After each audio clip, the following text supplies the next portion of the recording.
Hi, I'm Megan, and I've been struggling with my weight my entire life. I'm currently 40, which means I'm old now, and losing weight is harder for anyone my age or older because, biology. I've given birth to 4 children naturally, which means that my body has been through the ringer with all of the changes it had to go through over and over again to bring my kids into this world. I was diagnosed with thyroid cancer about 3 years ago, and that means that I had to have my entire thyroid removed. And that means that I have to take synthetic hormones so that my body can try to regulate my hormones as best as it can, which that journey has not been easy. I also had my gallbladder removed about 13 years ago, which means I apparently cannot digest food as properly as I could before. Before all of these health challenges, I was already a heavyset girl, struggling to even be at a normal, healthy weight. So, right now, my goal is to lose about 75 pounds, and I would like to welcome you to my struggle. In today's video, I am sharing with you my story, and I cannot believe that I am doing this on the internet, but I want to be able to share that with you. And at the end, I will also be sharing with you my starting stats of my weight and measurements. So here we go. I chose the name for this channel because get ready for about a 30-second history lesson. The Battle of the Bulge is one of the most famous battles from World War II. The Battle of the Bulge marked the last German offense on the Western Front. Germany losing this battle prevented them from resisting Allied forces after the Normandy invasion, and this led to Germany surrendering to those Allied forces 4 months later, which led to the ending of World War II. If we hadn't won the Battle of the Bulge, we would not have won the war. And while my weight struggles are not nearly as impactful on the world as World War II was, it has been one of the most impactful things in my life. And I feel as though I am at this point that it is time for me to win the war. So I would like to welcome you to my channel. And this is a place where I will be sharing my progress, my thoughts, my emotions, the processes that I'm doing, the insight that I'm having, the challenges that arise, and all of my perspectives and thoughts on a vast array of topics that are connected to my weight loss journey. So, who the heck am I? Well, I am a 40-year-old woman. I'm a thyroid cancer survivor, and I also don't have a gallbladder. I'm a wife of 15 years. I'm a homeschool mama of 4 children, and I'm a therapist. I am very, very busy with my life, just like you, and I am someone who has struggled with her weight since I was about 10 years old. I was raised by my grandmother because my parents had their own struggles with addiction, and they were not able to care for me. And my grandmother is somebody who has struggled with her weight for the majority of her life. She grew up on a farm in the Midwest, and she became a nurse in the 1960s and the 1970s when the ideas about food and diet and health, there was a drastic shift in America. And therefore, growing up with her, I had all the things that a kid loves, like Oreos and chips and, canned soups and white bread, but none of that was healthy in any way, shape, or form. I was a pretty active kid. I loved playing outside, and this was up until about the age of 9.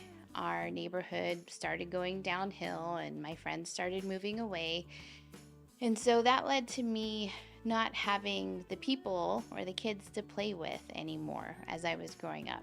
So that led to me being inactive, and so eating all of this high sugar, highly processed diet, it led to me gaining weight pretty quickly. And by the time I was in 5th grade, I weighed about 123 pounds. During this time, my grandfather took care of me in the evenings while my grandmother was working as a nurse. And he was a chef, and he was a good chef, but he would give me monstrous amounts of food, like 2, 3, even 4 times the size of an adult serving. And I would be required to eat everything on my plate. And that did not help my health or my relationship with food in any way, shape, or form. And then during my childhood years, there were some situations and relationships that included emotional and verbal abuse from people in my life. There were some traumatic situations and experiences that I had, and all of this created a cycle of me turning to food as a comfort and a place of just having peace. Flash forward to middle school, and I had gained more weight, and I weighed about 180 pounds. I was the chubby girl that nobody really thought was cute or attractive, but I was a good friend, and people liked me because of that. And they would turn to me to talk about their problems, about life, because middle school is really hard, and I was okay with that role. And then in high school, the high school years. My freshman year, I decided that I wanted to join the swim team. I did not grow up participating in any type of sport. I had never done a formal sport before, but I had always enjoyed and loved swimming as a kid. And this was when I became the healthiest and in the best shape of my life. My diet did not change during this time. I had no concept about food and how different foods or different types of food could help or hinder you as an athlete. But I was working out 4 to 5 hours a day, and I became a strong, athletic young woman, weighing about 160 pounds, and I was super muscular. But this was the late 90s because, again, remember, I'm old. And the standard of beauty during this time was girls being able to show off their hip bones and their ribs. So even though I was at a healthy weight for my frame, I didn't think I was healthy because I wasn't skinny, according to what the standard of beauty was. I was only able to swim my freshman year because my grandmother's work schedule changed and she wasn't able to take me to swim meets and do the things that were required of me. So therefore, my activity level went way down. But I discovered Starbucks Frappuccinos. I don't remember having a conscious thought that if I drink this drink, it will help me lose weight. But I would get one every morning before school, and that's all I would drink or intake all day. I stopped eating and I would just drink a Frappuccino. And my weight dropped down to about 110, 115 pounds, which was not healthy for my size at all. But as I progressed through high school, I started working and my weight went back up to about 180 pounds. And then in my senior year, I did work study. So I was working behind a computer desk and my weight kind of stayed the same. After high school, I was working full-time in office jobs and I was attending community college in the evening. So I was sitting a lot and I was eating a lot. And my weight jumped up to about 220 pounds. During this time, I was in my first relationship with my high school sweetheart. We were young and we both thought that we knew a lot about life in the world. I have a lot of good memories from those 4 years that we were together, but there were also some not so healthy aspects of our relationship on both of our parts. So when our relationship ended abruptly and in a pretty difficult way, I again turned to food to help comfort me with my emotional turmoil and the heartbreak of losing that relationship. And so here we are. This is where I have been since about the age of 18. I have been in this cycle of hating myself because of my weight and wanting to lose it, but turning to food for comfort during hard times in life.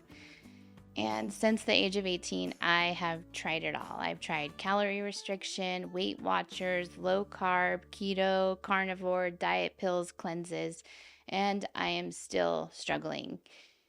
And now at the age of 40, without a gallbladder and without a thyroid, my battle of the bulge is even more of an uphill trudge than it has ever been. In a moment of transparency, I often feel completely defeated and as though I will never make any progress. My weight has influenced every area of my life in a negative way.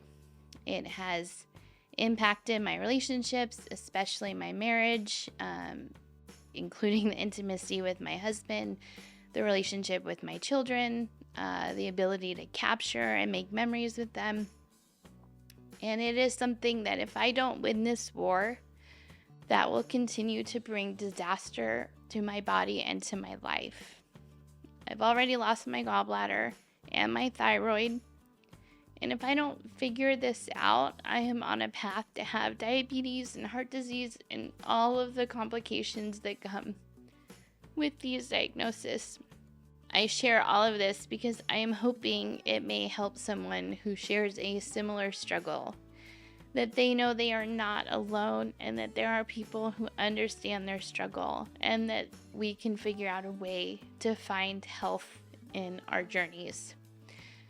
So here I go. Here are my starting stats for this journey. These measurements were taken this morning. And again, I cannot believe I'm doing this, but here we go.